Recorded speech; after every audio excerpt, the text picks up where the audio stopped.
Hello, and welcome to my retrospective on the Naruto manga. This is going to be a dive into the series, a look at what I think it's trying to say, and I'm going to offer a few guesses on why I think it resonated with so many people throughout its run. I'm hoping that this series will be good for both new and old readers, and maybe give them a new perspective on it, and maybe look at it in a slightly different way. And, maybe we'll have a little fun too. One can hope. This series is going to be going in chronological order, so there won't be too much jumping around, and as a result, there probably won't be too many spoilers, though it's always possible, so fair warning. Also, this will only be covering the manga, so no anime, no light novels, no video games, none of that. Written by Masashi Kishimoto, this series premiered in the pages of Weekly Shonen Jump in September of 1999. It ran there until 2014. It was released across 72 volumes and became one of the highest selling manga series of all time. Third on the list as of 2017, behind One Piece and Dragon Ball. So, yeah, it's pretty popular. I'm going to try summing up this volume very quickly. Naruto is this bratty little kid who acts like a big punk because he secretly wants everyone in the village to like him. The reason they all hate him is because a giant fox demon that attacked the village about 13 years ago was sealed inside his body, so the villagers resent him for all the death and destruction caused by the fox. The only person who's nice to Naruto is his teacher, Iruka. Even though his parents were killed by the demon fox, he sort of sees himself in Naruto. He had to grow up alone and acted out to get any positive attention. So they form this father-son bond. Naruto's big dream is to become the village's Hokage, which is the village leader, and he imagines if he can accomplish that by being a really awesome ninja, everyone in the town will have to like him. And it's kind of sad for motivation. It's kind of heartbreaking. This kid who just wants people to like him, and it's really the central thrust of this whole series. That's the basic premise for the series, and the rest of the volume just sets up a few of the supporting cast. Konohamaru is the current Hokage's grandson. He and Naruto form this early friendship. In the grand scheme of things, actually doesn't really matter that much. We're also introduced to Kakashi, Sakura, and Sasuke, who are in many ways very crucial to Naruto's development. Sasuke and Sakura become his teammates. Sasuke his biggest rival. Sakura is the girl. I'll get to that later. And Kakashi is their teacher. One of the first things we see in this story is our introduction to Naruto, where he's painting up the faces of the former Hokages of the village.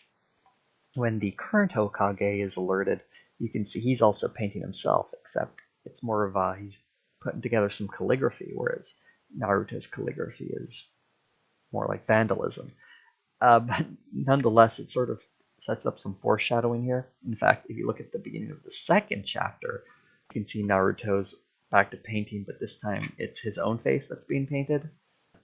And considering his dream is to become the next Hokage, it seems like a little bit of an obvious foreshadowing here that he's on this path to be the next great village leader.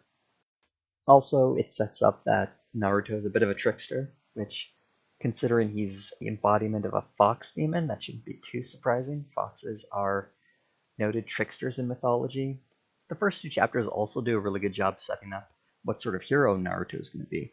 He's very much a victim of circumstance, and he's ostracized by the villagers. In a sense, it represents how he is born wrong.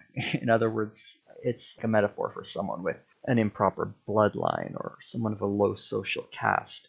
And when he meets Konohamaru, who is the Hokage's grandson, and just treats him like he would anyone else, it shows these two people from two very different starting points in life, and how it's by ignoring these social hierarchies that they can create a friendship.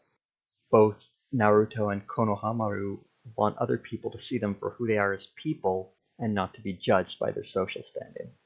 And one last little note about these two chapters that I think that's worth pointing out is that the third Hokage uses a crystal ball to look at them. This doesn't signify anything, I just thought it was really stupid. Like, why a crystal ball? That's not even a ninja thing. It's really chapter 3 where things actually start picking up, and I just want to point out it's kind of interesting how with other shonen manga you'll get a first volume, first couple of volumes in some cases, of very episodic stories where each chapter kind of tells its own story. With Naruto, chapter 3 basically begins a long form arc. This is of course something that varies series to series, but it's interesting that Naruto does it pretty much right out of the gate. And with that little aside, let's move straight on to chapter 3, appropriately titled Sasuke Uchiha. And it should be noted that the fourth chapter is named Hatake Kakashi, and even though she's supposedly one of the most important characters, we don't get a single chapter in this volume named after Sakura. In fact, chapter 6 is named not Sasuke, so we get 2 chapters for Sasuke, none named for Sakura. We may as well talk a little bit about Sakura right now. She's a character that kind of annoys me throughout the series because she doesn't quite matter. In this opening volume, she doesn't really say or do anything that isn't directly related to one of the boys, either her crush on Sasuke or her annoyance with Naruto. One of the few defining traits we get for her is that she has an inner Sakura she converses with. And if your idea of creating an interesting or unique female character is to give one inner thoughts, that it doesn't bode well for how you see female characters in general. So what I'm getting at is that Sakura is very much a background piece to what seems to be, and what I secretly know will be, the primary relationship in the series, and that's between Naruto and Sasuke. They are rivals right from the get-go. The reason Sasuke is such a sore point for Naruto is that he's both everything Naruto hates and everything he loves rolled up into this one brooding little package.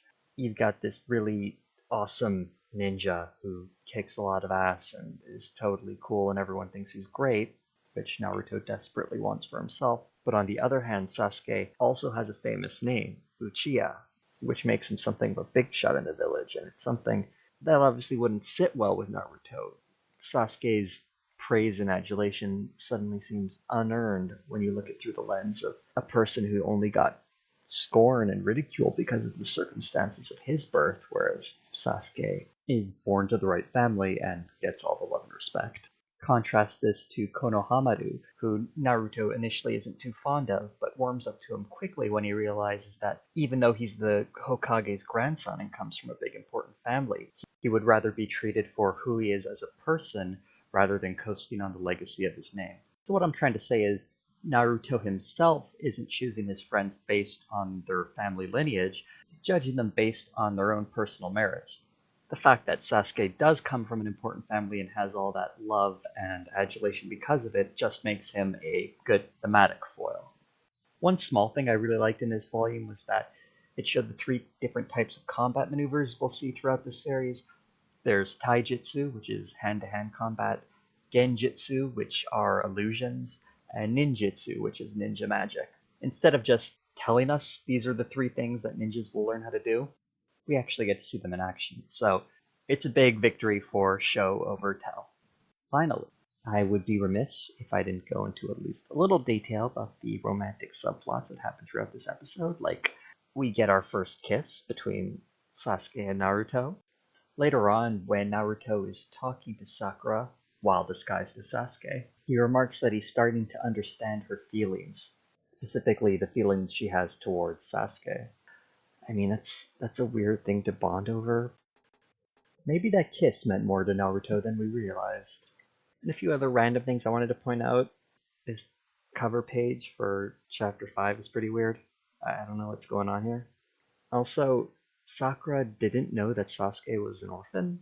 Does no one talk about what happened to the Uchiha family? Has she ever noticed that Sasuke's parents are, like, never around, or that he lives by himself? I get kind of a stalker vibe from Sakura, so I imagine she'd have something like that scribbled down in a notebook somewhere. Anyway, these are all questions for us to ponder in the future, because that about brings us to the end of Volume 1. Hope to see you in Volume 2. Thanks for watching.